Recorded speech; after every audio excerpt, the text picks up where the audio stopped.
Walang sino man ang makakapigil sa pag-asik ko ng lagim hanggang sa maibigay ko ang hustisyang nararapat sa apo ko. Buhay kapalit ay maraming buhay. Ako ang magtatalaga ng kamatayan sa mga walang pusong nilalang. Tama na. Ang ulo ko. Tama na. Hirap na ako. Patawarin mo na ako. Hindi ko sinasadya. Maghihirap ka hanggang sa iyong huling hininga, hanggang nakaapak pa mga paa mo sa lupa, para kang kahoy na unti-unting inaanay, hanggang sa gumapang ka at mamatay!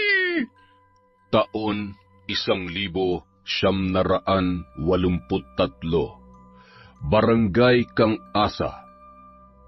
Alas 5 ng hapon, bahagyang maalon ang dagat. Nakatanaw sa laot si Lola Ising. Nilingon niya ang natutulog pa rin na si Boyet sa lumang banig na sinapinan niya ng puting kumot. May sinat si Boyet nung mga sandaling yon. Dinampi ni Lola Ising ang kanyang palad sa kanyang apo na 7 taong gulang pa lamang. Lumabas ang babaeng matanda nang matanaw ang mga paparating na mangingisda galing sa laot. Gusto niya kasing magluto ng may sabaw na isda para makakain ng maayos ang kanyang apo. 2 araw na rin kasing matamlay ang walang ganang kumain na si Boyet. Nagmamadaling naglakad ang matanda papunta sa may daungan para hindi siya maunahan ng ibang mamimili. Kapag nagkataon kasi na nakipagsabayan siya sa mga ito, ay marami siyang naririnig na pasaring tungkol sa kanya. Matagal na kasi siyang pinaghihinalaang mangkukulam sa nasabing lugar. Ang mga bata naman ay natatakot din sa kanya dahil sa mahaba at kulay puti niyang buhok. Hindi naman nagpapaapekto ang matanda sa sinasabing yon ng iba. Masaya kasi siya sa buhay, lalo na't kontento na siya sa pagmamahal na ipinaparamdam sa kanya ng kanyang apo na si Boyet. Pagkababa ng mga mangingisda, agad nilang pinagbilhan ang matanda. Pinasobrahan pa nila yon. Mababakas sa mukha nila ang takot at halatang naiilang habang nakikipag-usap kay Lola Ising. Hindi na kayo nasanay sa akin. Huwag kayong mag-alala. Hindi ko naman kayo kukulamin.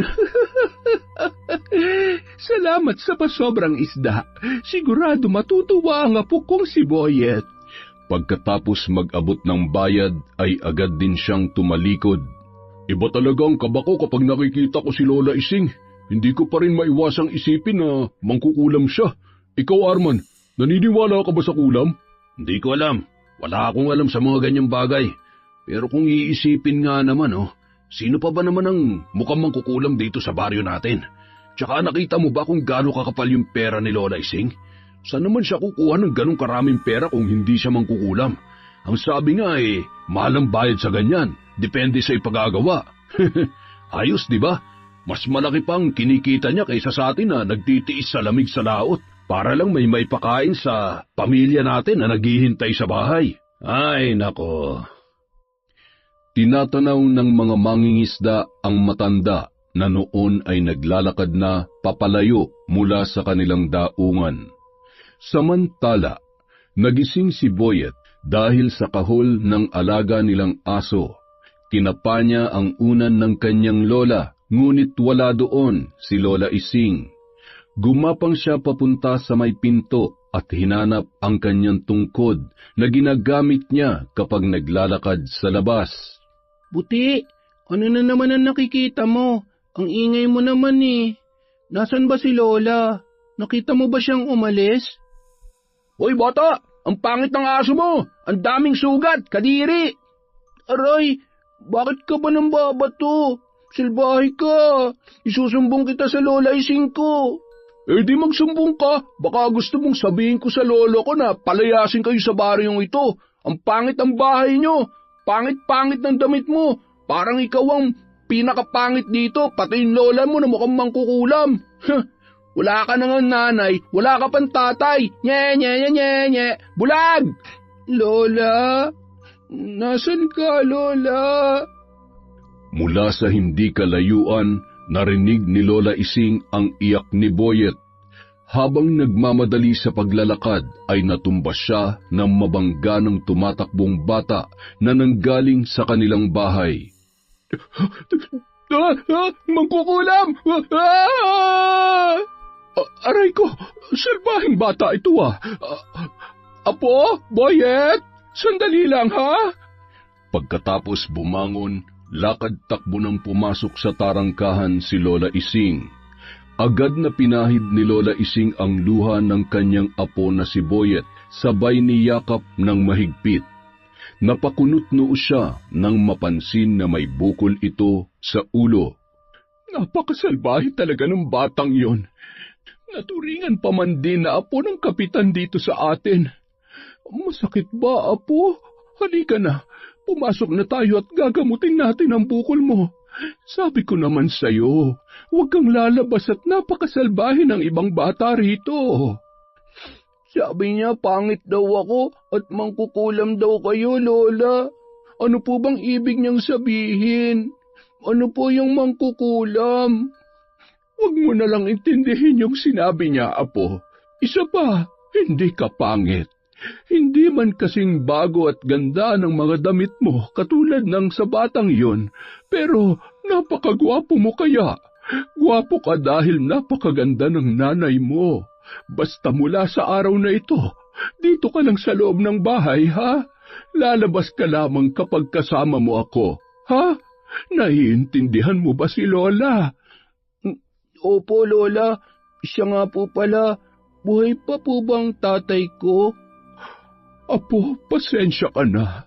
Mula nung umalis ang tatay mo nang ipinagbubuntis ka pa lamang, wala na kaming balita sa kanya. Maging nang mamatay ang iyong nanay, ni anino niya ay hindi ko na nakita. Hayaan mo na yon, apo. Kahit wala kang nanay at tatay, lagi mong tatandaan na mahal kita. Huwag kang mag-alala. Konting tiis na lang, apo. Kapag nakaipon na ako ng sapat na pera, ipapa-opera natin yung mga mata mo, ha? Talaga po, Lola? Makakakita pa po ako? Oo naman, apo. Kapag nakakita ka na, makakapaglaro at makakapag-aral ka na rin katulad ng ibang bata. Wala nang manunukso sa iyo at kung sakali man, ay nako, humanda sila sa akin dahil hindi ko hahayaan na masaktan ka, Boyet. Payakap nga sa mahal na mahal kong apo. Parang dinudurog ang puso ni Lola Ising kapag nakikita niya sa ganong sitwasyon si Boyet. Kaya naman, ganun na lamang siya kasinop sa pera para makaipon para sa kanyang apo. Ang pera na iniipon niya ay mula sa binabayad ng mga lumalapit sa kanya kapag may mga nais ipakulam. Meron na siyang mga regular na kliyente na pinupuntahan siya sa tuwing Martes o Biyernes ng gabi. Pagkatapos magluto ng hapunan, agad na pinakain ni Lola Ising ang kanyang apong si Boyet. Ang sarap ng luto mo, Lola. Hindi na po mapait ang panlasa ko. Siyempre naman, dahil magaling na ang apo ko. Wala na ang sinat mo, Isa pa, alam ko naman paborito mo itong sinabawang isda na may talbos ng kamote. Lola, aalis ka po bukas, hindi ba? Pwede niyo po ba akong isama sa bayan? Ay nako, apo. Gustuhin ko man ay hindi maaari. Bukod sa mahihiluhin ka, mahihirapan si Lola dahil marami akong bitbit pagkatapos mamili. Hamot sa susunod ay pupunta tayo sa bayan para mamasyal lamang, ha? Ayos ba yun sa'yo, apo ko? Sige po, Lola. Dito na lamang po ako sa loob ng bahay. Lola? Oh, ano yon, apo? Pwede niyo po ba akong bilhan ng bagong damit? Isa lang po. Gusto ko po kulay puti para pareho kami ng kulay ng alaga ko. O siya, sige. Ay, naku kang bata ka. Basta bukas, baka abutin ako ng gabi, ha? Huwag mong bubuksan ang pinto at kapag may naghanap sa akin, hayaan mo lamang sila. Dito lamang kayo ni Puti maglaro sa loob ng bahay. Sumunod na araw, 12:00 ng tanghali, pagkatapos pakainin ni Lola Ising si Boyet at ang alaga nilang si Puti, agad na ring umalis ang matanda. Paulit-ulit pa rin ang mga bilin nito habang isinasara ang pinto, gayon din ang tarangkahan. Nakalabas na ng pinto si Lola Ising nang bigla siyang tinawag ni Boyet. Agad namang bumalik ang matanda.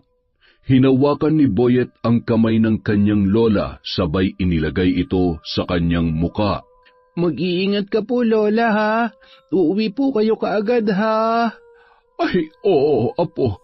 Sige na, pumasok ka na sa loob at isara mo na ang pintuan. Nang makaalis si Lola Ising, tinawag ni Boyet si Puti na tila ba hindi mapakali ng mga oras na yun. Gutom ka pa ba? Ang dami na raw ng pinakain sa'yo ni Lola eh. Dito ka nang sa tabi ko, ha? Matulog tayo para pagkising natin, nandito na si Lola. Humiga sa pahabang upuan sa may kusina si Boyet. Doon na siya pumwesto para kakapain niya na lamang ang pitsil ng tubig at tinapay na nakabalot sa plastik kapag siya ay nagutom na. 4:00 ng hapon, isang lalaki ang napatigil sa labas ng bahay nila Lola Ising. Ngumisi ito nang mapansin na tila walang tao sa kubo ng matandang mangkukulam. Lumingon-lingon pa siya sa paligid para siguraduhing walang tao na makakakita sa kanya. Napakamot ulo ang lalaki nang mahirapan na tanggalin ang tali sa tarangkahan na yari sa kawayan dahil napakahigpit noon. Nakikiramdam naman si Boyet nung mga sandaling yon. Tahol ng tahol si Puti na tila ba may ibang taong nakikita. Sino yan? Lola? Kayo na po ba yan, Lola? Lintik, nandito palang batang ito. Di bale, bulag naman ito eh. Boyet, alam mo ba kung saan nakalagay yung pera ng Lola Ising mo? Pera? Hindi ko po alam. Paano ka nakapasok? Siguro magnanakaw ka, no? Akala mo siguro walang tao dito, no? Umalis ka na. Wala kaming pera. Aba, matapang ka, ha? Alam mo ba na kaya kitang tirisin na parang kuto? Ha? Aray, bitiwan mo ang braso ko. Salbahe ka. Kapag hindi ka umalis, sisigaw ako ng malakas. Sige, subukan mo. Kung gusto mong isaksak ko tong kutsilyo dyan sa lalamunan mo, o di kaya putulin ko yung dila mo. Ano? Gusto mo, ha? Ba't teka nga, napakaingay naman itong aso mo. Manong-mana sa'yo. Puti, anong ginawa mo sa kanya? Pinatay mo ba siya? Pinatay mo ba ang alaga ko? Oo, pinatay ko siya. At kapag gumawa ka ng kahit anong hindi ko magugustuhan, isusunod na rin kita sa kanya. Naintindihan mo?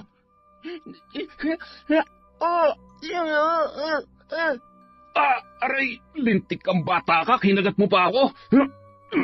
Sabi ko naman sa'yo, yan tuloy nasaksak kita. Yung pera, kailangan ko mahanap yung pera. Sandali, ano yun? Ha? Mga kagamitan sa pangkukulam? Totoo nga mangkukulam si Lola Ising. Kailangan ko na magmadali. Baka maabutan pa ako ng matandang yun. Ano kaya ang laman ng latang to? Teka, pera. Napakaraming pera. Agad niyang isinilid ang pera sa isang lumang maliit na sako na nakuha niya sa kusina. Pagkatapos ay binalikan niya ang naghihingalong si Boyet. Lola, tulungan mo ako, Lola.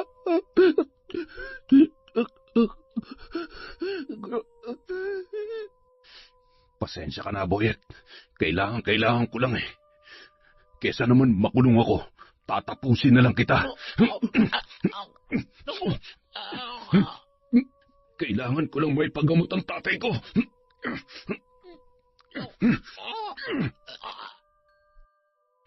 Kinuha ng lalaki ang isang drum na kulay asul. Hinila niya yon, sabay isinilid ang bata at ang asong puti sa loob noon. Inipit niya sa may kilikili ang sako na pinaglagyan niya ng pera. Pagkatapos noon ay sumilip siya sa labas. Nang mapansin na walang katao-tao sa paligid, nagmadali siyang lumabas at pinagulong ang drum sa baybayin. Mula sa di kalayuan, natanaw ni Lucas ang lalaking yon na may tinutulak sa baybayin, pagkatapos ay isinakay sa bangka. Bagamat nagmamadali siya ng mga oras na yon, ay ipinagwalang bahala niya na lamang yon.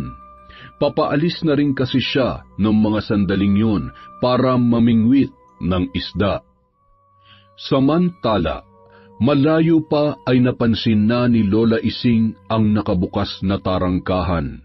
Bumilis ang kabog ng kanyang dibdib, sabay na bitawan ang kanyang mga bitbit na pinamili. Boyet! Boyet! Apo! Nasaan ang apo ko? Ano ito? Bakit ang gulo ng mga gamit at... ang pera? Nawawala ang pera! Boyet! Apo! Nasaan ang apo ko? Dugo? Bakit may dugo rito? Hindi! Boyet! Mga kapitbahay! Tulong! Tulungan niyo ako! Nawawala ang apo ko! Nagpumalahaw ang matanda, nagsilabasan at nakiusisa ang iba na naawa sa kanyang kalagayan. Tumakbo siya sa tabing dagat, sabay lumakad sa may saktong lalim habang isinisigaw ang pangalan ni Boyet. Teka, si Lola Ising ba yun? Ano kaya ang nangyayari? Halika nga't lapitan natin, Lucas. Mukhang hinahanap niya po si Boyet. Tara na, tay. Ising, ano ba nangyari? Galing ako sa bayan. Pagdating ko bukas ang bahay, may dugo sa may kusina at wala na si Boyet.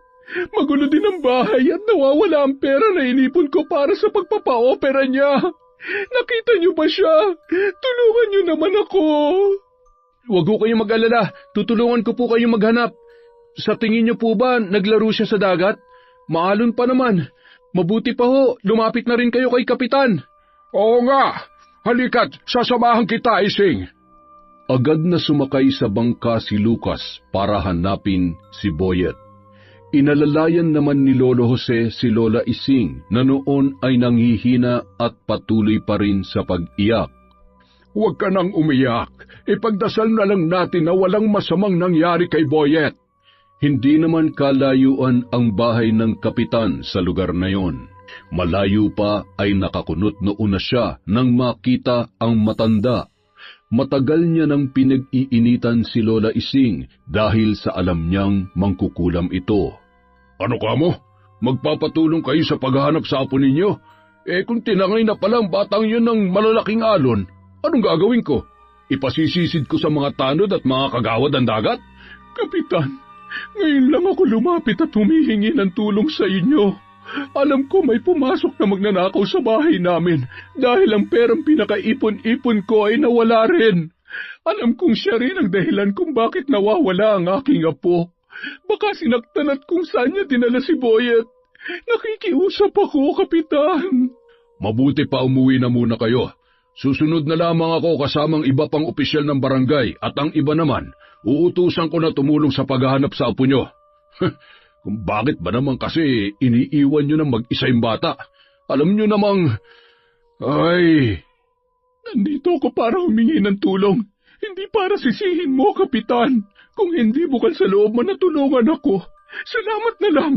Aba, kayo na nga tong humihingi ng tulong, kayo pa tong galit. Maging mga kapitbahay, hindi mangangahas na tumulong sa inyo. Siguro binabalikan lang kayo ng karma dahil sa dami ng kinulam ninyo. Kapitan, mabilis ang aksyon ang kailangan natin. Buhay ng bata ang pinag-uusapan dito. Ngayon na may kailangan kayo, nakakakilala kayo bigla kung sinong kapitan ng baryong ito. Pambihira naman talaga, oh. At hindi dapat katulad mo naluklok sa posisyon na yan. Dahil ginagamit mo lang ang posisyon mo para sa sariling interes. Hindi para sa mga nangangailangan ng tulong na katulad ko. Salamat na lang.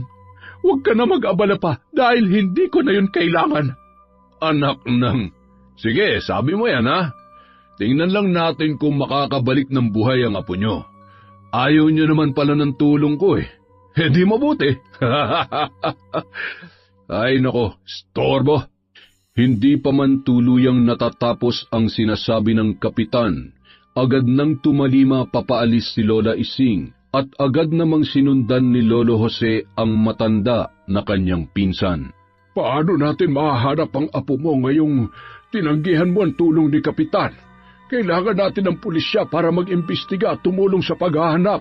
Hindi na kailangan. Ako na ang bahala. Nasa kamay ko ang totoong hustisya. Kapag may nangyaring masama sa apo ko, kahit sa ang sulok ng impyerno pa magtago ang siyang may kagagawan, hindi ko siya titigilan. Bawat segundo ng kanyang buhay ay tila makikipagpatintero siya kay kamatayan. Ising, ano na naman yung iniisip mo? Hanggang kailan mo ba yayakapin ang sumpang yan? Umuwi ka na, pinsan. Maraming salamat.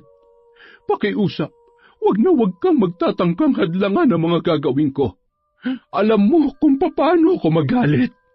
Nanlilisik ang mga mata at nakakuyom ang mga kamao na tinalikuran ni Lola Ising, ang noon ay kinakabahan na si Lolo Jose.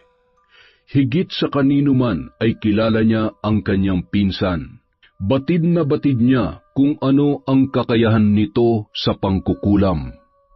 Bilang isang albularyo, may mga biktima si Lola Ising na nabibigyan ni Lolo Jose ng pansamantalang lunas sa kung anong sakit ang ikinakabit ng matandang babae.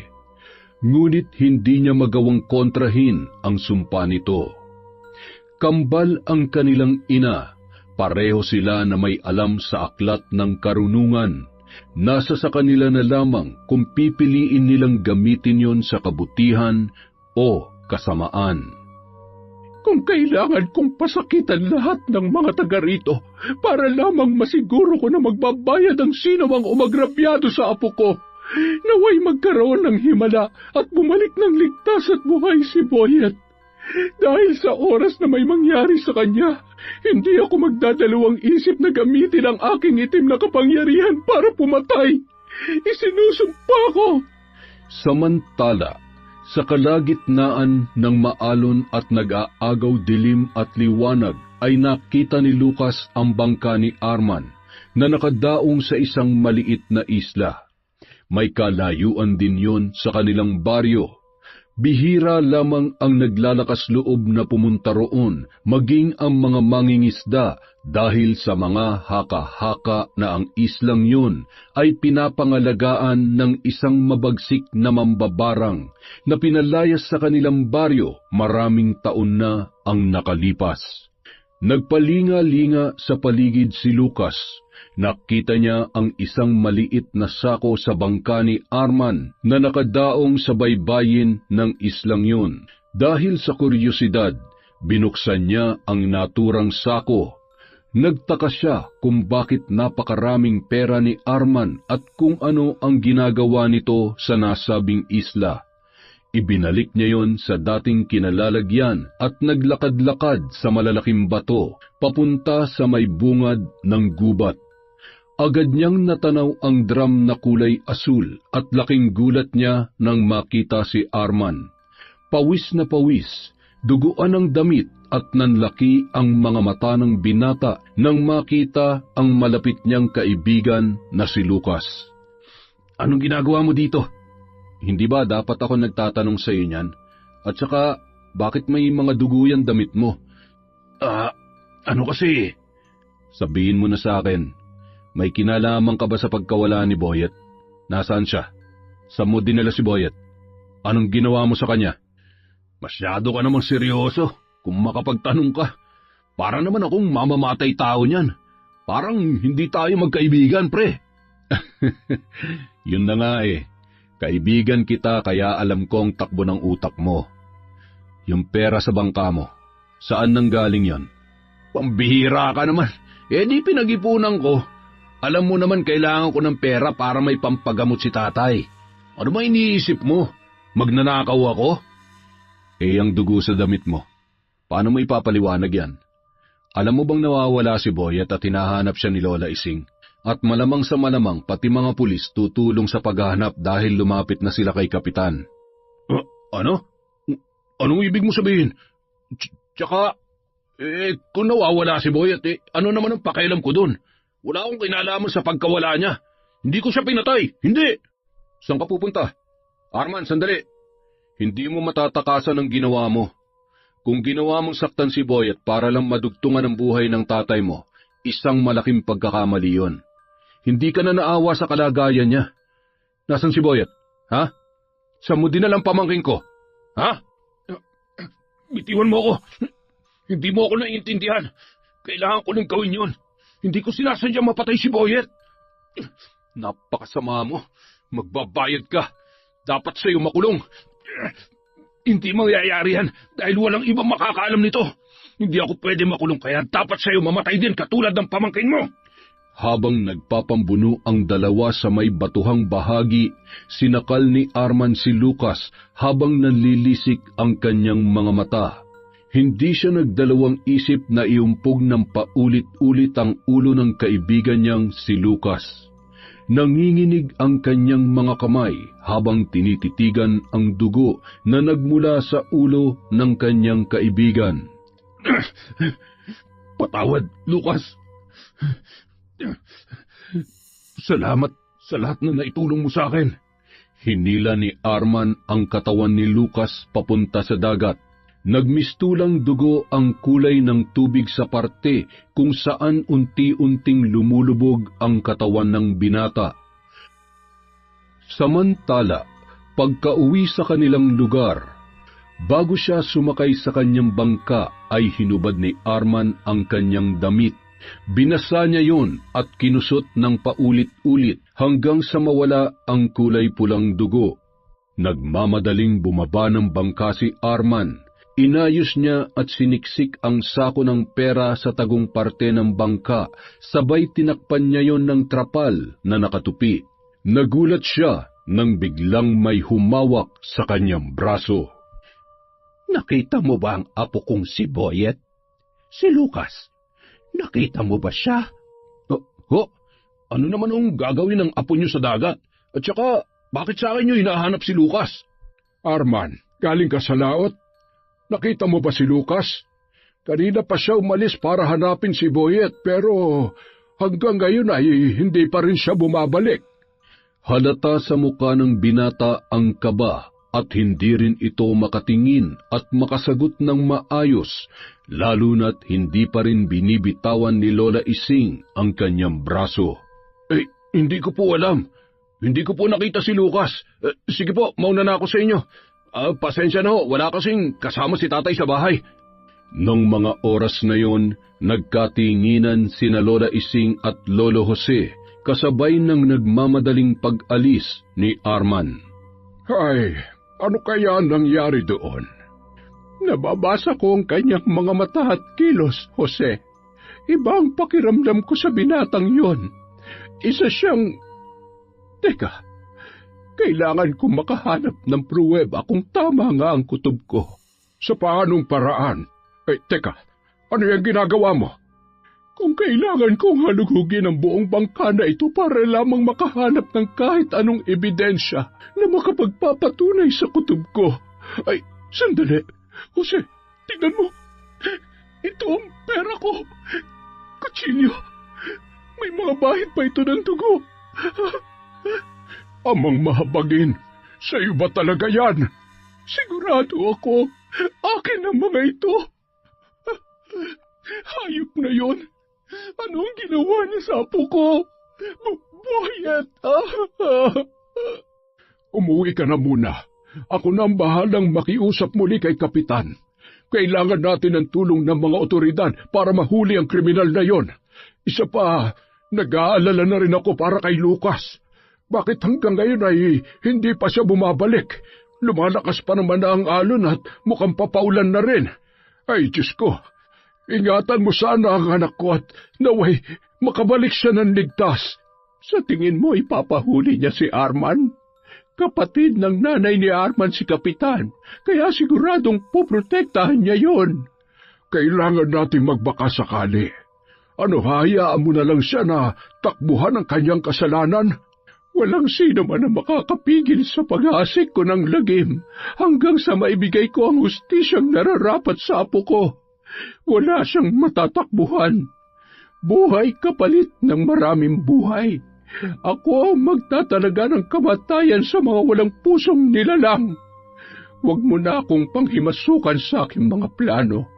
Alam ko na magkaiba ang ating paniniwala. Jose, masyadong malupit ang mundo. Alam ko na darating ang oras na maiintindihan mo kung bakit mas pinili kong yakapin ang itim na kapangyarihan. Kinuha ni Lola Ising ang pera, sabay ngumisi. Kung siya ang kumuha sa buhay ni Boyet para sa pansarili niyang kapakanan o para sa buhay ng kanyang ama na gusto niyang dugtungan, nararapat lamang na magdusa siya habang unti-unti siyang hinihila ni kamatayan papuntang impyerno. Alam ni Lolo Jose na wala na siyang magagawa pa sa nais mangyari ni Lola Ising. Nung gabing yun, sinubukan ni Lolo Jose na kumatok ng maraming beses sa bahay ng kanilang kapitan, ngunit hindi man lamang siya pinagbuksan ng pinto. Ngumisi lamang ang kapitan habang tinatanaw sa bintana ang naglalakad at papalayong si Lolo Jose.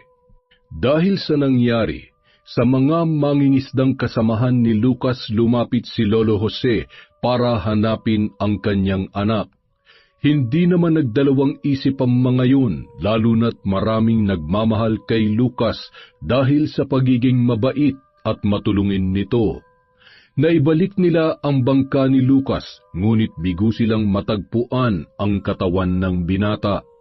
Maraming haka-haka na posibleng nalunod ang binata dahil sa malakas na ulan at alon nung gabing yon. Samantala, 12:00 ng gabi, nagkukubli sa madilim na bahagi si Lola Ising.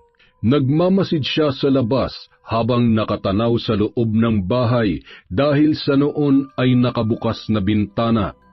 Kitang-kita niya na nag-eempake ng mga damit si Arman. Kung sa tingin mo matatakasan mo ang kasalanan mo, nagkakamali ka, Arman.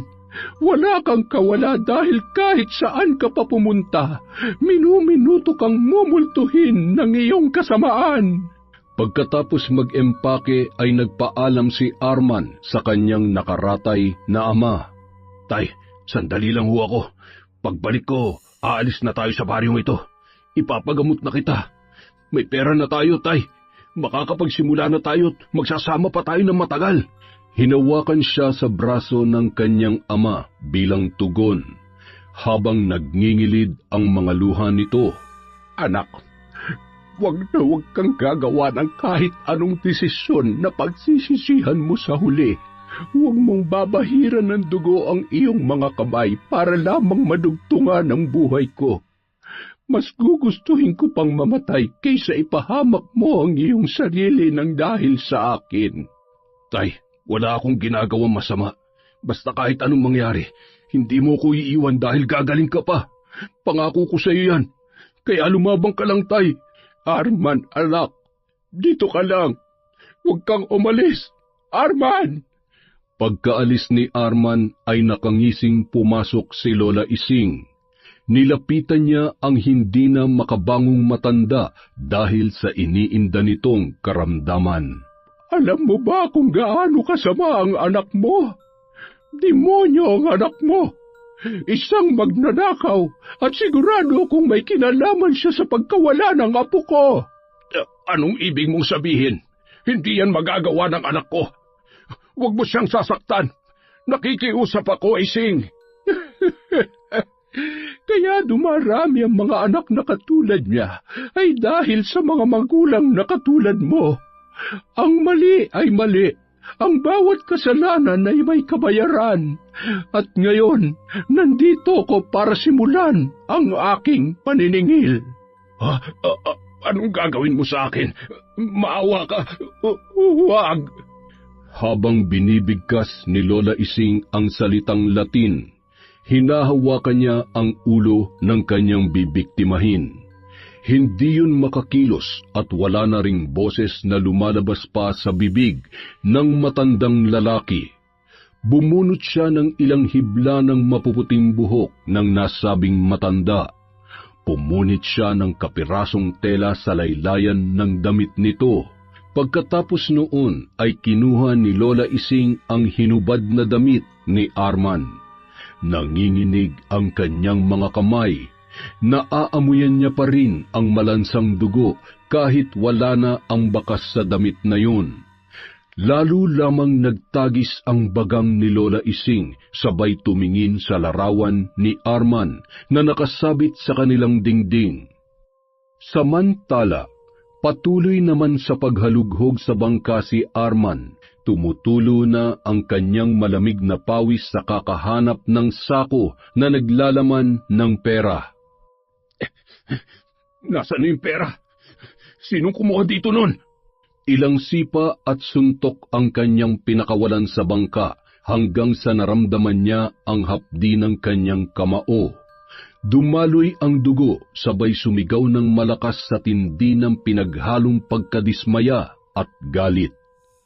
Mula sa hindi kalayuan, nahagip ng kanyang mga mata si Lola Ising na naglalakad papalapit sa kanya. Dahil sa liwanag mula sa kidlat na gumuguhit sa kalangitan, ay kitang-kita niya ang hinahanging puting buhok ng matanda. Hindi niya alam kung namamalikmata lamang siya, pero kitang-kita niya ang tila ba naglalakad na si Lola Ising na nakaangat ang paa sa lupa. Ilang beses niyang kinurap ang kanyang mga mata at sa bawat pagkurap ay papalapit ng papalapit ang nasabing matanda sa kanyang kinatatayuan. Anong hinahanap mo? Baka matulungan kita sa problema mo. Pera ba? Kailangan mo ba ng pera para sa tatay mo? Ibibigay ko lahat yun sa'yo. Sagutin mo lang ang tanong ko.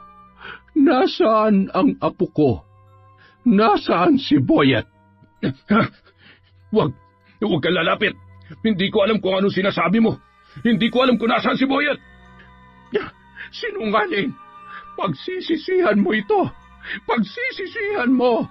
Pagapang na tumakbo si Arman na kumaripas papaalis habang hindi naman siya tinitigilan ni Lola Ising na noon ay nasa bahay. Patuloy na isinasagawa ang orasyon upang linlangin at sindakin sa kaba si Arman. Uhaw na uhaw at butil-butil ang pawis na dumiretso sa kusina ng kanilang bahay ang binata. Kinuha niya ang isang babasaging baso sabay nilagyan ng tubig mula sa pitsyel. Mabilisan siyang uminom at nailuwa niya yon nang malasahan niya ang malansang dugo na may buo-buo na tila ba laman. Nailuwa niya yon sabay na bitawan ang baso dahilan para magkanda durug-durug yon. Lola Ising, alam kong ikaw ang may gawa nito. Ilang ulit ko bang sasabihin sa'yo? Wala akong alam. Hindi ko pinatay si Boyet. Wala akong alam sa ibinibintang mo. Tama na! Nakahawak sa tainga habang paulit-ulit niyang naririnig ang kakilakilabot na halakhak ni Lola Ising na noon ay tila ba tinatangay ng hangin papalayo. Nang mahimasmasan at natapos na ang ritual na isinasagawa ng matanda nung mga oras na yon, ay agad niyang kinuha ang bag at nilapitan ang kanyang ama. Napaatras siya ng pagtingin niya sa kanyang tatay. Napakaraming kalawanging perdible na nakatusok sa talukap ng mga mata nito at ang bibig naman ay tinahi gamit ang patpat ng sako. Nang hawakan niya ang kanyang ama ay nanlalamig na ang buong katawan nito. Tatay, anong nangyari sa iyo? Patawad. Bumangon ka na, tay. Kailangan nating umalis bago pa tayo tuluyang mapatay ng mangkukulam na yon. Tatay, naririnig mo ba ako? Lumuluha ng dugo ang kanyang ama Naririnig niya man ang sinasabi ni Arman ay hindi niya na magawang makausap ang kanyang anak dahil sa kanyang kalagayan. Nang gabi ring yun, nilisan nila Arman ang kanilang bahay. Isinakay niya sa bangka ang kanyang tatay. Dahil nagbabadya na naman ang malakas na ulan, kinumutan niya yon ng trapal at mabilis ang pinaandar ang bangka papunta sa isla kung saan tingin niya ay magiging ligtas sila mag-ama sa kamay ng mangkukulam na si Lola Ising. Pagdating nila sa kalagitnaan ng dagat, malakas na hangin at ulan ang sumalubong sa kanila. Hindi na rin gumana ang flashlight na gamit niya upang marating ang kanilang pupuntahan. Tinamaan ng kidlat ang bangka at ang kaawa-awa niyang ama. Nahati ang bangka, sabay tumalon siya para iligtas ang kanyang sarili. Sa lakas ng hampas ng alon ay hindi niya na alam kung magagawa niya pang makaligtas ng mga oras na yun. Unti-unti nang namamanhid ang kanyang buong katawan dahil sa lamig. Kinakapos na sa paghinga hanggang sa hindi niya na namalayan ang susunod na nangyari. Hawak ang kandila, patuloy sa pag-usal ng orasyon si Lola Ising. Gamit ang mga natural na bagay sa mundo, gayon din ang matatalim na bagay ay kaya niyang sindakin, pahirapan at unti-unting patayin ang sinuman sa pamamagitan ng kulam. Maghihirap ka hanggang sa iyong huling hininga, hanggang nakaapak ang mga paa mo sa lupa, para kang kahoy na unti-unting inaanay hanggang sa gumapang ka sa kamatayan. Kinaumagahan, pinagkaguluhan ang isang bangkay na inanod di kalayuan sa daungan ng mga mangingisda. Natagpuan na ang bangkay ni Lucas. Lumobo ang tiyan nito sa dami ng tubig na pumasok sa kanyang katawan. Kapansin-pansin ang basag nitong bungo. Marami nagsabi na ang malakas na alon at ang mga bato ang dahilan noon. Ngunit nang makita at mahawakan ni Lolo Jose ang kanyang anak, ay may kakaiba siyang kutob na hindi niya maipaliwanag. Lucas, anak ko, bakit ito nangyari? Lucas! Paunti-unti, inihahakbang ang kanyang mga paa papalapit sa nagpupumalahaw na si Lolo Jose. Paisa-isa namang nagsialisan ang mga taong naroon nang dumating si Lola Ising. Patawarin mo ako, Jose. Kung alam ko lang na mangyayari ito, hindi na sana... Anong ginagawa mo rito? Umalis ka na dahil hindi ko kailangan ng pakikiramay mo. Kasalanan mo kung bakit namatay ang anak ko. Kasalanan mo! Dahil sa kasamaan mo nadamay pa siya. Dapat ang mga katulad mong masama at alagad ng demonyo ang namamatay. Hindi ang nag-iisa kong anak. Buong buhay niya wala siyang ginawa kundi tumulong at maging mabuti sa kapwa. Bakit siya pa? Ay, Diyos ko, bakit mo kinuha ang aking anak? Walang may kagustuhan na mangyari ito. Pero pareho lang tayong nawalan. Hanggang ngayon hindi ko makita ang bangkay ng aking apo. Hindi ko mahawakan. Umalis ka na, Ising. Umalis ka na rito. Parang puputok ang dibdib ni Lola Ising sa ipinakitang yon ni Lolo Jose. Lalo lamang bumigat ang kanyang nararamdaman at tumindi ang galit kay Arman. Nagtulong-tulong ang mga mangingisda na dalhin ang bangkay ni Lucas sa bahay ni Lolo Jose. Nangako namang babalik ang mga yun para tumulong sa paggawa ng kabaong para sa kanilang kaibigan. Pagkaalis ng mga tao ay dali-daling tinanggal ni Lolo Jose ang isa sa kanyang mga kwintas. Yun ay ang mutya ng alikbangon. Ang mutya na yun ay nagmula sa isang damo na may berdeng dahon, at ang dulong bahagi nito ay umaahon sa kalupaan. May kakayahan itong muling bumuhay ng patay sa panandaliang pagkakataon para isiwalat ang katotohanan o kung may huling habilin ang namayapa. Inilagay niya yun sa bibig ni Lucas at ilang sandali lamang ay minulat ng binata ang kanyang mga mata. Anak, nais ko lamang malaman kung ano ang dahilan ng iyong pagkamatay. Aksidente ba o tao ang may kagagawan nito? Si Arman, pinatay niya si Boyet. At nang malaman ko ang katotohanan, pinatay niya rin ako. Lucas, anak, pagbabayaran niya ang ginawa niya sa iyo. Mabubulok siya sa kulungan. Nang araw ding yun, pumunta si Kapitan para mag-abot ng tulong. Nakakalungkot lang isipin na sa kagustuhan niyang tumulong sa iba, buhay niya tuloy ang nawala. Bagay na sigurado kung bibihira na lamang ang makakagawa. Ni minsan, hindi naging makasarili ang anak ko, kaya hanggang sa huling sandali ng kanyang buhay, ang gusto niya lang ay tumulong at makamit ang hustisya. Kaya naman hindi na ako magpapaligoy-ligoy pa. Kung alam niyo kung nasa nagtatago ang pamangkin niyong si Arman, huwag mo na sana siyang pagtakpan. Dahil siya ang dahilan ng pagkamatay ni Boyet at Lucas. At siya rin ang magnanakaw. Maghinay-hinay kayo sa pananalita nyo.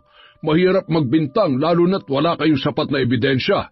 Isa pa, hindi ko alam kung nasaan siya. Ni minsan hindi naging malapit sa akin yang si Arman. Kung sa bagay, hindi naman nakapagtataka kung paanong aabot sa puntong makakapagnakaw na siya dahil ikaw, na mismong kamag-anak niya, hindi sila magawan tulungan sa panahon ng kanilang pangangailangan. Naiintindihan ko na masakit ang mawalan ng anak, pero para bastusin ako ng ganito? Kung hindi nyo kailangan ng pakikiramay ko, nagsasayang lang pala ako ng oras dito. Kung gusto mo mabigyang hustisya ang pagkamatay ng anak mo at ng apo ng pinsan mong mangkukulam, sige, subukan nyo maghanap ng hustisya. Mula sa araw na ito, sarado na ang pinto ng bahay ko para tumulong sa mga katulad ninyo. Darating ang araw na kakailanganin mo rin ang tulong ko. Sana sa araw na yon, mapagtanto mo kung gaano kaimportante ang maging pantay at mabuti sa lahat, hindi lang sa mga taong napapakinabangan mo. Matapos ang 3 araw, tuluyan ng inilibing si Lucas. Nag-iwan ng sakit sa bawat kaibigan at kakilala ang nakakalungkot na sinapit niya. Pinili naman ni Lolo Jose na itago ang kanyang nalalaman dahil nababatid niya na tama nga ang kanyang pinsan na si Lola Ising na ang hustisya na hinahangad nila ay mapapadali kung sila mismo ang kikilos para pagbayarin si Arman sa pagpatay nito kina Boyet at Lucas. Nagising si Arman sa isang lumang kubo. Punong-puno ng sugat ang kanyang katawan. Napadpad siya sa isang liblib na baryo.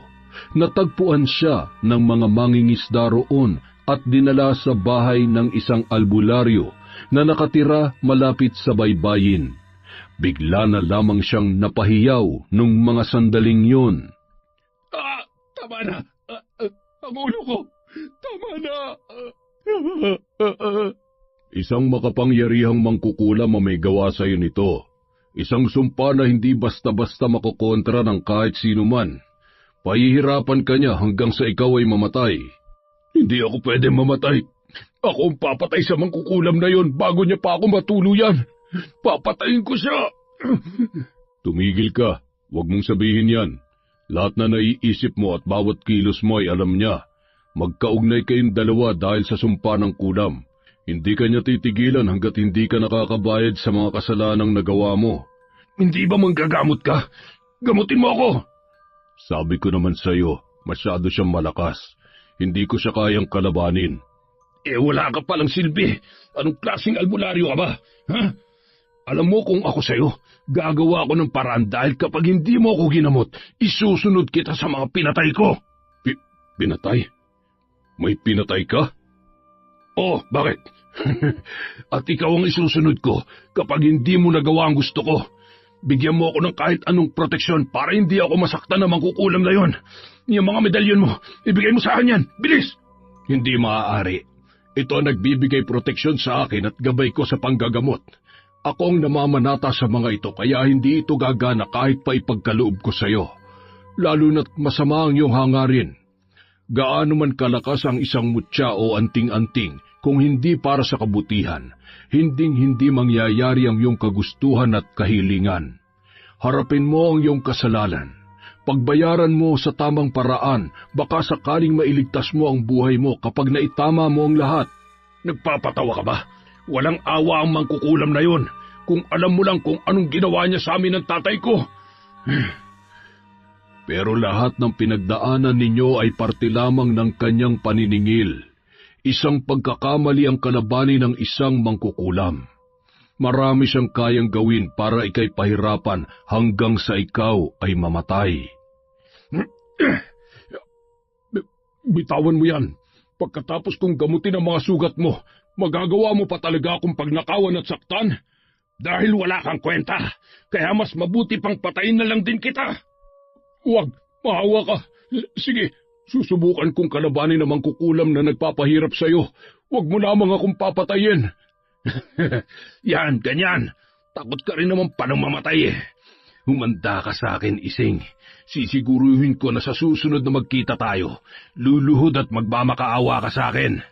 Kung may dapat kang ipagpasalamat sa akin, yun ay ang tulungan ka na makasama sa pangalawang buhay ang pinakamamahal mong apo.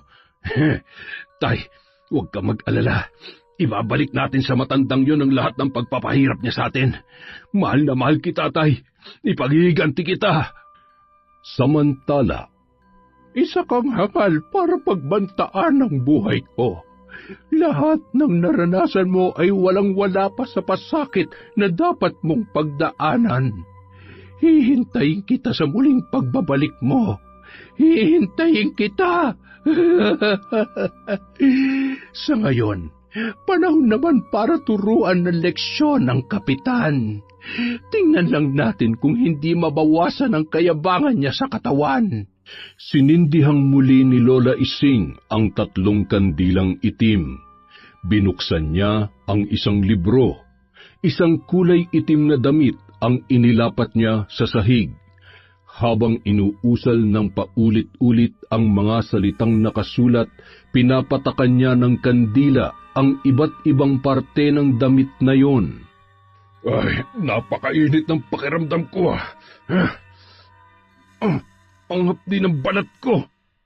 Aray, ano ba itong nangyayari sa akin? Maya-maya, hinawakan ni Lola Ising ang isang manika, sabay dinampot ang mga mahaba at may katamtamang laking karayom. Itinusok niya yon pa isa-isa sa lalamunan ng manika. Aray, ang sakit. Hindi ako makalunok. Parang may kung anong nakabar sa lalamunan ko. Maya-maya, hinipan ni Lola Ising ang leeg ng kanyang manika. Anong nangyayari sa leeg ko? Ano ito? Bakit nagkaroon ako ng bukol dito? Ayoko dito. Samantala, simula pa lamang ito ng kalbaryo ng buhay mo. Matututo kang magpakumbaba. Hindi sa lahat ng oras masasagip ka ng pagiging kapitan ng baryong ito. Para malaman mo ang pakiramdam ng mga taong pinagkaitan mo ng tulong. Walang makakatulong sa iyo ngayon. Wala! Habang isinasagawa ni Lola Ising ang pangkukulam, isang hindi inaasahang bisita ang biglang pumasok sa bahay niya nang hindi niya namamalayan. Ha? Anong ginagawa mo rito? Nandito ka ba para sumbatan at sisihin ako sa pagkamatay ni Lucas? Para pigilan ako sa ginagawa ko? Kung yan ang pinunta mo rito ay makakaalis ka na. Patawarin mo ko sa mga nasabi ko sa iyo. Naiintindihan na kita. Pasensya na't nabigla lamang ako sa biglang pagkawala ni Lucas. Hanggang ngayon, hindi ko pa rin lubos maisip na wala na ang aking anak. Alam kong naiintindihan mo ko dahil pareho lang tayong nawalan. At tama ka, kailangan natin magtulungan para pagbayaran ni Arman ang lahat-lahat. Si Arman? Ano ang ibig mong sabihin? Hindi ang malakas na alon at pagkalunod ang pumatay sa aking anak. Pinatay siya ni Arman dahil nalaman ni Lucas ang totoo tungkol sa pagkamatay ni Boyet. Pinatay ni Arman si Lucas. Paano mo nalaman? Gamit ang mutya ng alikbangon. Sinubukan kong alamin kung nasaan ang katawan ni Boyet, kaya lang nawalan na ako ng pagkakataon dahil tuluyan na siyang namayapa. Hindi ako makakapayag na mamumuhay siya ng malaya habang tayo'y nangungulila pa rin hanggang ngayon. Alam kong taliwas ito sa paniniwala ko pero handa kong talikdan ang pagiging albularyo, mabigyan lamang ng katarungan ang pagkamatay ni Lucas. Ipaubaya mo na sa akin ito. Huwag mo nang hayaang mabahira ng kasamaan ang iyong kamay. Huwag ka mag-alala, sisiguruhin kong magbabayad siya. Ipagpatuloy mo lang ang nasimulan mo. Hayaan mo ako na lang ang maningil sa mga nangagrabyado sa atin. Ituloy mo ang mabuting hangarin ni Lucas. Marami ang nangangailangan sa iyo. Pagkatapos ng lahat ng ito, kahit kamatayan ay tatanggapin ko, makasama ko lang ulit ang apo kong si Boyet. Gustong-gusto ko na siya makita at mayakap. Salamat, Ising. Kung kakailanganin mo ng tulong, huwag mong kakalimutan na nandito ako. Pamilya pa rin tayo. Kung meron mang dapat magtulungan, ikaw at ako yon. Isang matamis na ngiti ang itinugon ni Lola Ising sa kanyang pinsan bago yon tuluyang umalis. Kinaumagahan, maagang kinalampag ni Kapitan ang tarangkahan ni Lola Ising. Nagngingit-ngit sa galit na tinawag niya ang matandang mangkukulam na noon ay bigla namang bumangon sa kanyang higaan. Lumabas ka dyan, mangkukulam! Ano bang ginagawa mo rito't ang aga-agay nang bubulahaw ka? Ano nangyari dyan? Siguro dyan na naipon ang kayabangan mo. Pero alam mo, Kapitan, bagay na bagay naman sa'yo. Hayop ka, tanda. Alam ko ikaw may gawa nito. Tanggalin mo ito! Aba, mahirap mambintang, Kapitan. Wala kang pruweba. Binunot ni Kapitan ang isang bagay mula sa kanyang tagiliran. Ang iba naman nilang kapitbahay ay nakikiusyoso nung mga oras na yon. Nakikita mo to? Itong baril na to ang tatapos sa'yo. Isang kalabit ko lang dito. Mamamaalam ka sa mundo. Kaya huwag kang magpakasaya, tanda. Dahil kapag naubos ang pasensya ko, anumang oras, ipapasundo kita kay San Pedro. Sige, kalabitin mo na yung baril mo. Patayin mo ako. Ipakita mo sa mga tao kung gaano ka talaga kasama. Ipakita mo ang totoong kulay mo. Isa kang mapagpanggap na uhaw sa posisyon para napastanganin ang mga taong katulad namin. Wala kang kwenta. Hindi mo ako masisindak. Anumang oras na gustuhin ko ay kaya kitang tapusin. Patayin mo man ako, mananatiling buhay ang sumpa ng kulam na ikinabit ko sa'yo. Makakahanap rin ako ng katapat mo. Hindi ka magtatagumpay sa plano mo. Wala kang kasing sama. Alagad ka ng demonyo. Nagsisimula pa lang ako, Kapitan. Marami pa akong sorpresa para sa'yo. Kaya kung ako sa'yo umuwi ka na, baka mamaya'y hindi mo na maabutan pa ang pinakamamahal mong apo. Ano? Huwag mong idadamay ang apo ko. Wala siyang kasalanan na dapat pagbayaran sa'yo. Tingnan mo nga naman. Sarili mong apo, hindi mo kilala. Ilang beses niyang hinamak ang apo ko dahil matapobre rin siya. Matapobreng katulad mo. Hindi pa tayo tapos. Babalikan kita. Maganda ka na dahil nabibilang na lang ang araw mo sa baryong ito. Nanlilisik ang mga mata ni Lola Ising dahil sa galit. Nakaramdam naman ng sobrang panghihina at takot ang kapitan na noon ay kumaripas na paalis. Tingnan natin kung magagawa mo kong paalisin sa lugar na ito. Hindi mo ako mapapalayas sa bahay ko, Kapitan. Kinagabihan, habang naghahanda si Lola Ising sa kanyang ritual, 2 lalaki na may takip sa muka ang pumasok sa kanyang bahay. Walang awa nilang binugbog ang matanda. Pagkatapos ay itinali sa haligi. Anong gagawin niyo? Wag! Parang awa niyo na! Huwag niyong sunugin ang bahay ko! Habang nagpupumalahaw ang matandang mangkukulam, halakhak lamang ang itinugon ng 2 lalaki. Hindi pa ako maaaring mamatay! Hindi ko pa naipaghihiganti ang aking apo! Nagsisimula ng matupok ang ilang bahagi ng bahay nang dumating si Lolo Jose para kumustahin ang kalagayan ng kanyang pinsan na si Lola Ising. Ano nangyayari? Sunog! Ising! Kailangan ko siyang iligtas! Hindi siya pwedeng mamatay!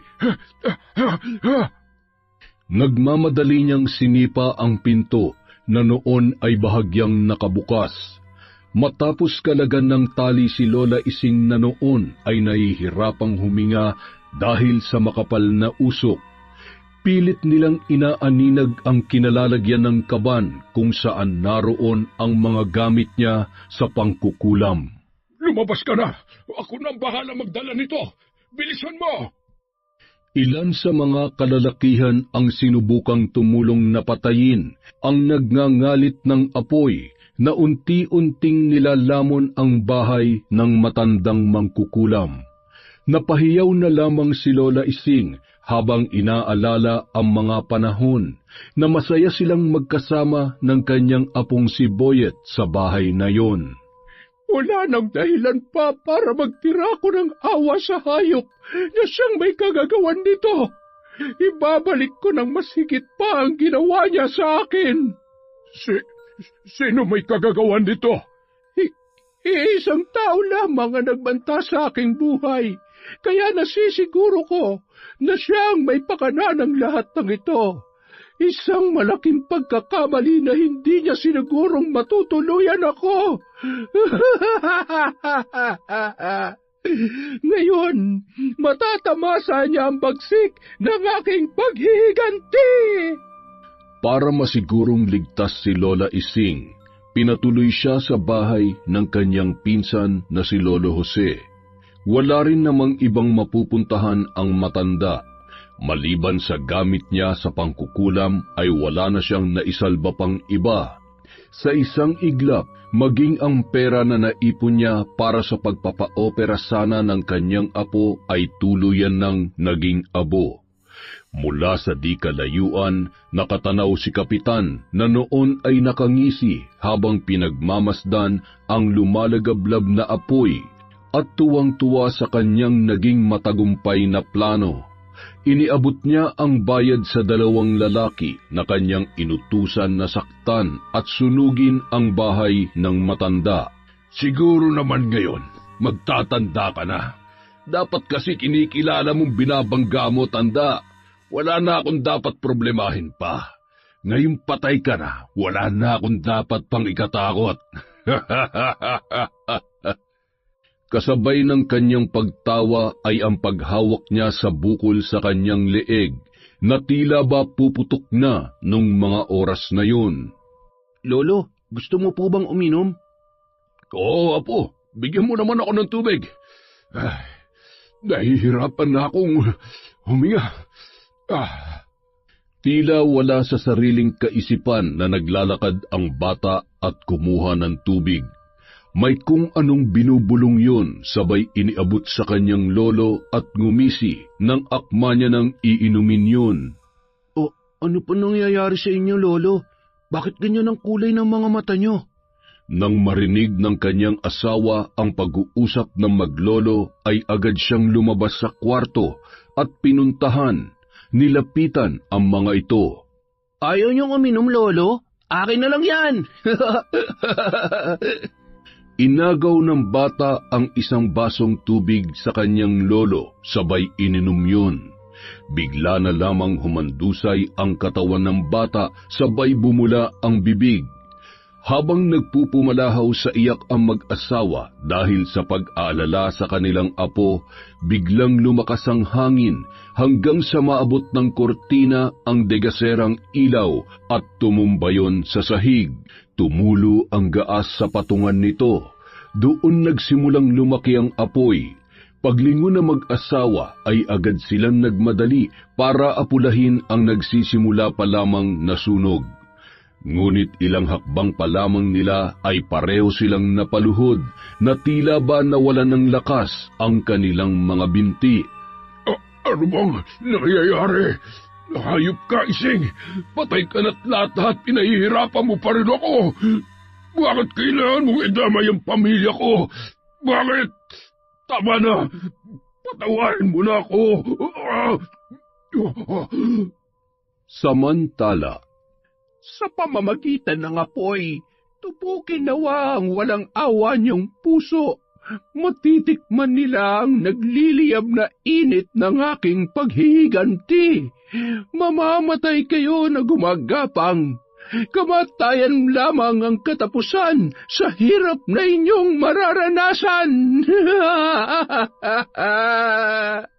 habang pinakikinggan ni Lolo Jose ang isinasagawang ritual ng kanyang pinsan, hindi niya maiwasang makonsensya.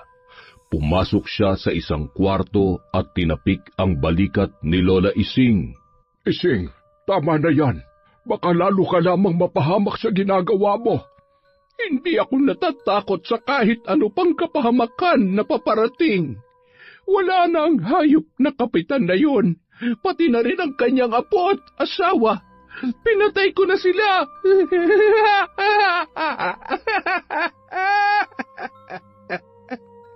Nang lumabas si Lolo Jose, natanawan niya ang lumalagablab na apoy mula sa malaking bahay ng kapitan ng nasabing barangay.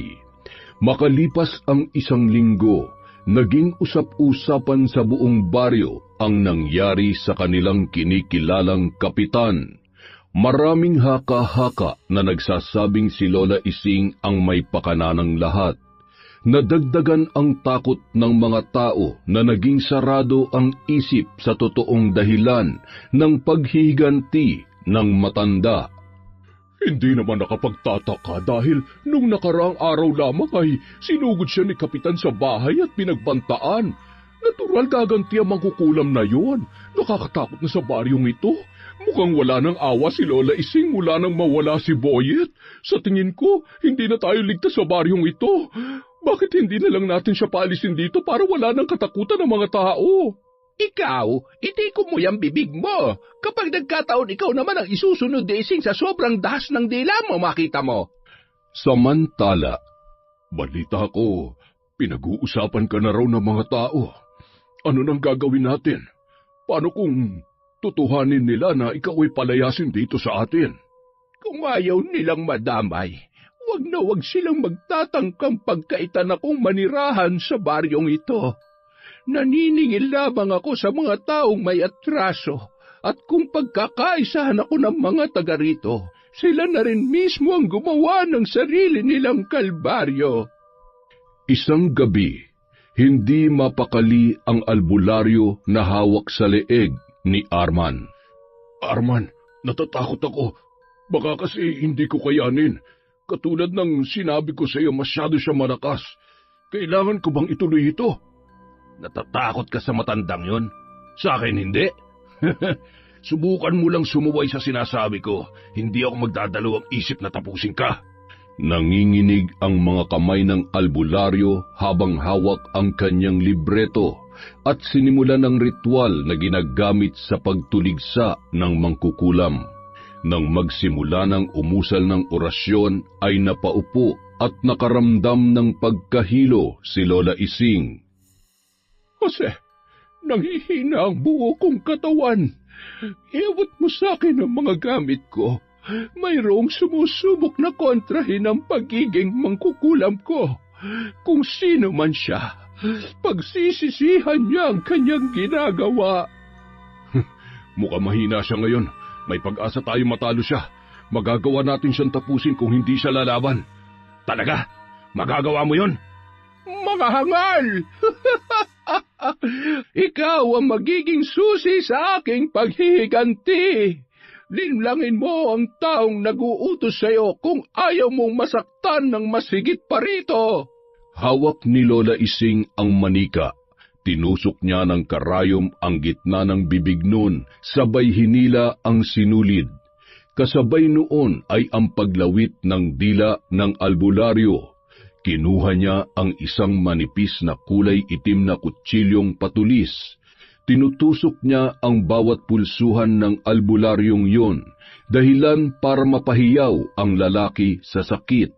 Nagpagulong-gulong yon sa lupa habang natataranta naman si Arman sa kanyang nakikita. Nawalan ng malay ang albularyo. Lintik, ano ba nangyari? Babangon ka dyan o tutuluyan kita? Napatay mo ba ang mangkukulam na yon? Nagawa mo bang inuutos ko? Napakasama mo talaga. Anong akala mo sa pagpatay sa mangkukulam? Pagpatay ng lamok sa isang hampas lang mamamatay agad? Wala ka nang dapat problemahin pa. Masyado na siyang mahina. Kayang-kaya mo na siyang patayin. Gusto mo na ba siyang makita? Oo naman, hindi na ako makapaghintay sa muli naming pagharap. Katapusan mo na, Ising. Katapusan mo na. Arman! Ano nangyayari sa'yo? Bakit namumula ang mga mata mo? Sandali, anong gagawin mo? Bitawan mo ako! Sige, sakalin mo.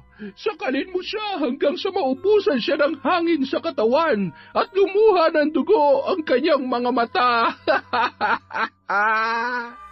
Nang mawalan ng malay si Arman ay itinali niya yun sa haligi. Binusalan ang bibig. Nanghihina na ang buong katawan ng binata at hindi niya maipaliwanag ang kirot ng mga sugat na basta-basta na lamang lumilitaw sa kanyang katawan, na animoy hinihiwa ng kutsilyo ang kanyang laman ng dahan-dahan. Bakit mo ginagawa sa akin to, ha? Kapag nakawala ako dito, papatayin kita! Manahimik ka. Masyado kang mayabang at sagad na rin yung kasamaan mo. Sabihin na lang natin na unti-unti mo nang pinagbabayaran ang lahat ng tinakbuhan mong kasalanan. Huwag ka mag-alala. Umpisa pa lang ito. Umupo sa pahabang mesa ang albularyo, kumakain habang pinagmamasdan ang nanlilisik na mga mata ni Arman at nakakuyom na mga kamao na bagamat nanghihina ay nagpupumiglas sa kanyang mahigpit na pagkakatali. Samantala, matutulog na lamang si Lolo Jose at si Lola Ising ng mga oras na yon. Masaya sila na sa wakas ay nababatid na nila kung nasaan si Arman. Kung meron mang dapat parusahan at magbayad ng kasalanan, si Arman yun. Sa kabila ng ginawa niya kay Boyet at kay Lucas, siya pa talaga ang may ganang maghiganti sa iyo. Masyado nang nilamon ng kasamaan ang utak niya. Teka, ano ang ingay na yon? Ising, may mga tao sa labas. Mukhang tototohanin nila ang kanilang pasyang pagpapalaya sa iyo sa lugar na ito. Halika na, dito tayo dumaan. Bilis! Ayun sila, tumatakas. Habulin natin sila. Patayin ang mga salot sa baryong ito. Habulin at patayin sila! Bilisan niyo, mga kasama! Habang tumatakbo papunta sa may baybayin ang magpinsan, nilingon ni Lola Ising ang mga taong mabilis na sumusugod sa kanila. May mga dalang armas at sulo ang mga yun. Tumigil siya sa paglalakad. Iniabot ang dala niyang kaban kay Lolo Jose. Sumakay ka na sa bangka. Susunod ako. Ising, malapit na sila. Halika na! Nag-usal ng orasyon ang matandang babae. Nang mga oras na yon, lumakas bigla ang hangin.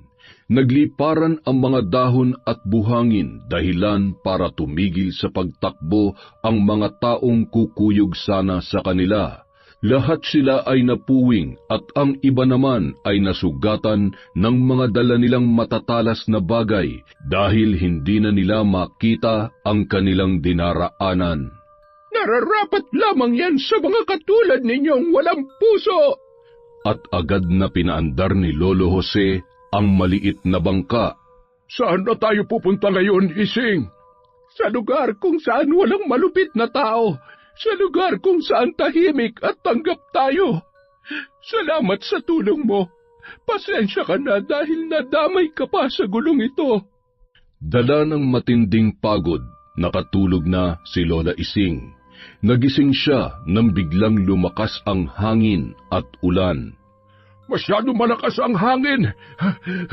Hindi na natin makikita ang daungan. Mukhang dito na ata matatapos ang buhay natin, Ising. Huwag kang mag-alala. Nasisiguro kong hindi pa ito ang ating katapusan. Hindi pa tayo tapos maningil sa kasalanan ng tao na siyang ugat ng lahat ng ito. Ipinikit ni Lola Ising ang kanyang mga mata.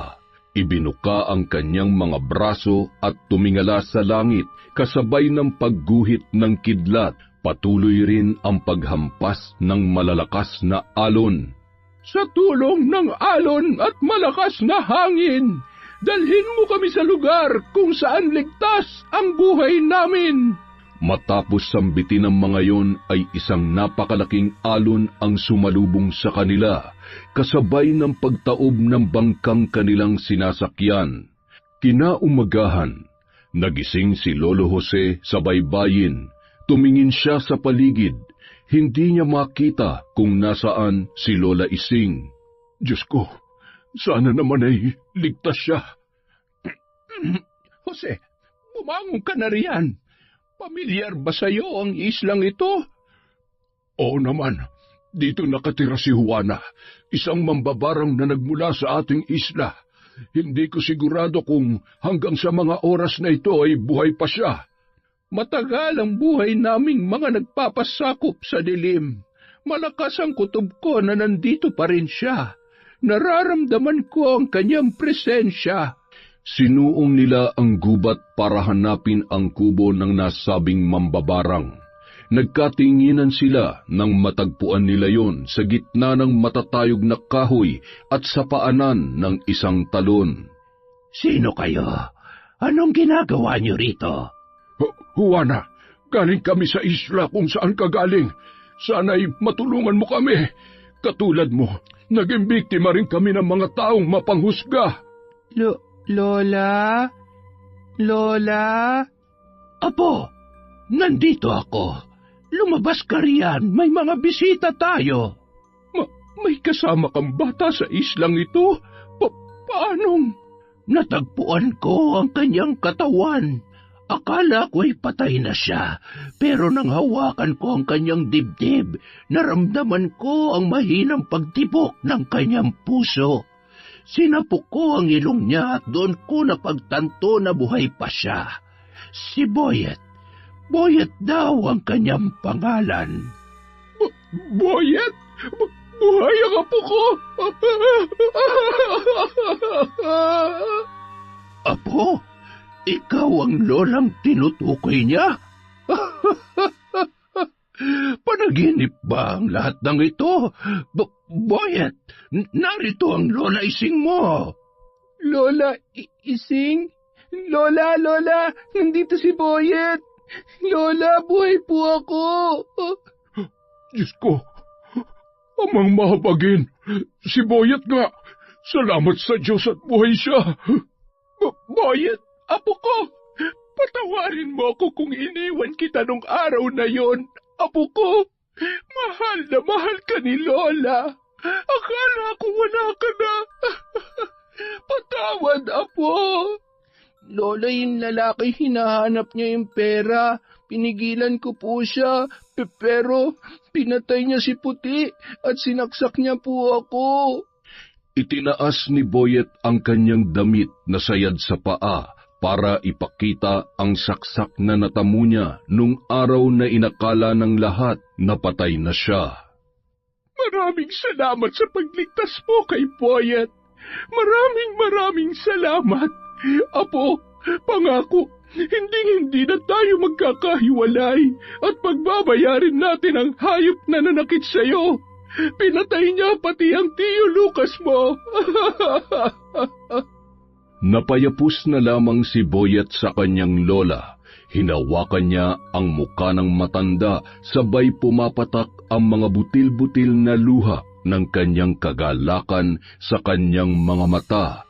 Hinagkan ni Boyet ang muka ng kanyang lola Ising at gumuhit ang matamis na ngiti sa kanyang pisngi. Ikaw nga ang lola ko. Mahal na mahal kita, lola. Huwag mo na akong iiwan, ha? Nang malaman ng mambabarang ang sinapit ng dalawang matanda, buong puso niyang pinatira ang mga yun sa kanyang munting tahanan. Sa loob ng sandaling panahon ay napamahal na rin sa kanya si Boyet. Mayaman sa mga prutas at maraming pananim na gulay ang mambabarang. Kaya naman sagana at hindi nakapagtataka kung paano nabuhay na mag-isa ang mambabarang na yun sa nasabing isla. Pagsapit ng gabi, sa tulong ng mambabarang ay maisasagawa ni Lola Ising ang isang bagay na kanyang pinakahihintay, ang muli nilang pagkikita at katapusan ni Arman. Ano ba? Saan mo ako dadalhin? Kalagan mo ako! Aray! Ang mga sugat ko! Pakawalan mo na ako, hayop ka! Napakaingay mo. Ano gusto mo, kargahin kita? Ano ka, sinuswerte? Kung naging mabuti ka lang sana sa akin, baka sakaling hindi mo danasin ang mga to. Masyado ka kasi mapilit. Kung ano man ang kahinatnan ng lahat ng ito, tanggapin mo na lang. Dahil hindi mangyayari lahat ng to kung hindi dahil sa kasamaan mo. Sino ba nag-uutos sa'yo para gawin to? Hindi ba dapat akong tinutulungan mo? Ako dapat ang kinakampihan mo.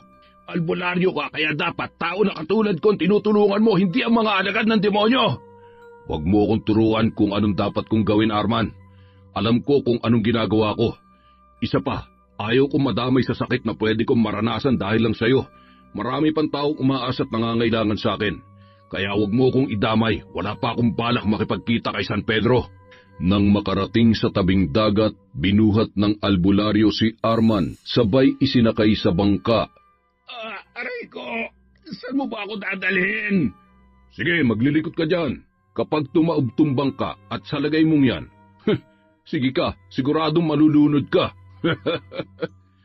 Baliw, napabaliw ka na. Hindi mo ba nakikitang ginagamit ka lang ng ising na yon? Papatayin ka rin niya. Kaya bakit mo siya tutulungan? Kung ayaw mo magsisi sa huli, huwag mo nang ituloy kung anong mga pinaplano mo. Ay, ang ingay mo. Sandali nga, ano kayang pwedeng ilagay dyan sa bibig mo para manahimik ka? Halos lumuwa ang mata ng albularyo nang makita niyang iniluluwa ni Arman ang dila hanggang sa hindi na ito tuluyang makapagsalita. Wala sa sariling kaisipan ang albularyo dahil noong mga oras na yon, minamanipula siya ng mangkukulam na si Lola Ising. Pagkadaong nila sa baybayin ng isang isla na pabalikwasang albularyo nang makita ang mga talangkang bukid na nakahilera na tila ba nag-aabang sa kanilang pagdating. Nagmamadaling binuhat niya pababa sa bangka si Arman at inilagay sa baybayin. Hoy! Huwag mo akong iiwan dito! Ano mga ito? Pinagpiestahan ng mga talangka ang katawan ni Arman. Nagpupumalahaw siya sa sakit na natamo niyang sugat dahil sa sipit ng mga talangkang yun. Nagmamadali ng umalis ang albularyo at iniwan sa isla ang binata. Maya-maya, isang pamilyar na muka ang noon ay kanyang nakita. Boyet? Huwag kang matakot sa akin. Hindi kita sasaktan. Hindi ako masama katulad mo. Bakit buhay ka pa? Lumayo ka sa akin. Halimaw ka. Makukulam ka rin ba katulad ng lola mo? Ikaw ba nag-utos sa mga talangkang ito? Pakiusap. Tama na. Tulungan mo ako. Mga alagad ko, gutay-gutayin niyo ang kanyang mga laman. Huwag kayong titigil hanggang hindi lumalabas ang buto sa kanyang katawan. Kay tagal naming hinintay ang pagkakataong ito. Wala kang kasing sama. Naging mabuting kaibigan si Lucas sa'yo. Pero paano mo siya nagawang patayin? Wala kang awa at wala kang konsensya. Hindi niyo ako naiintindihan. Nagawa ko lang yan dahil gusto kong makasama pa si tatay na matagal. Pero paano ko gagawin yun? Kung hindi dahil sa lola mo, hindi sana namatay ang tatay ko. Oo, ako nga. Ako ang dahilan ng paghihirap niya nung gabing yon. Ako ang dahilan ng pagkahati ng sasakyan niyo sa gitna ng dagat. Dahil yon ay kabayaran sa ginawa mo sa apo ko, gayon din sa pagpatay mo kay Lucas. Hindi sapat ang paghingi mo ng kapatawaran. Magsisi ka man, hindi mo na maibabalik ang buhay niya. Kaya ang dapat sa iyo ay pasakitan at mamatay.